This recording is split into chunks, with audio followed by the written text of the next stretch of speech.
L'épître de Paul aux Philippiens, chapitre 3. Au reste, mes frères, réjouissez-vous dans le Seigneur. Je ne me lasse point de vous écrire les mêmes choses, et pour vous cela est salutaire. Prenez garde aux chiens, prenez garde aux mauvais ouvriers, prenez garde aux faux circoncis, car les circoncis, c'est nous qui rendons à Dieu notre culte par l'Esprit de Dieu, qui nous glorifions en Jésus-Christ et qui ne mettons point notre confiance en la chair. Moi aussi, cependant, j'aurais sujet de mettre ma confiance en la chair. Si quelque autre croit pouvoir se confier en la chair, je le puis bien davantage, moi, circoncis le 8e jour, de la race d'Israël, de la tribu de Benjamin, hébreu, né d'hébreu.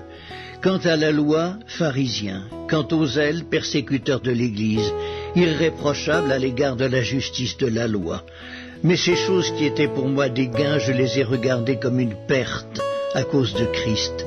Et même, je regarde toutes choses comme une perte à cause de l'excellence de la connaissance de Jésus-Christ, mon Seigneur, pour lequel j'ai renoncé à tout.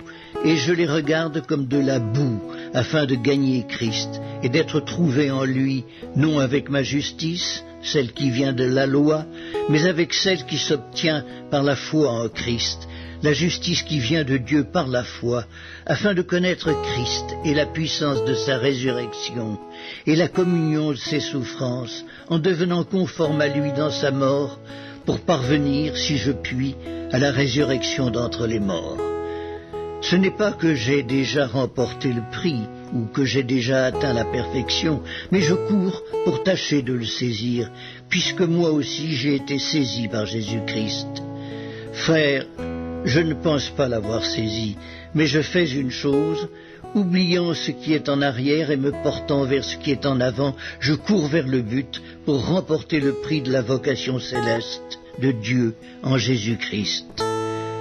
Nous tous donc qui sommes parfaits, ayons cette même pensée. Et si vous êtes en quelque point d'un autre avis, Dieu vous éclairera aussi là-dessus. Seulement, au point où nous sommes parvenus, marchons d'un même pas.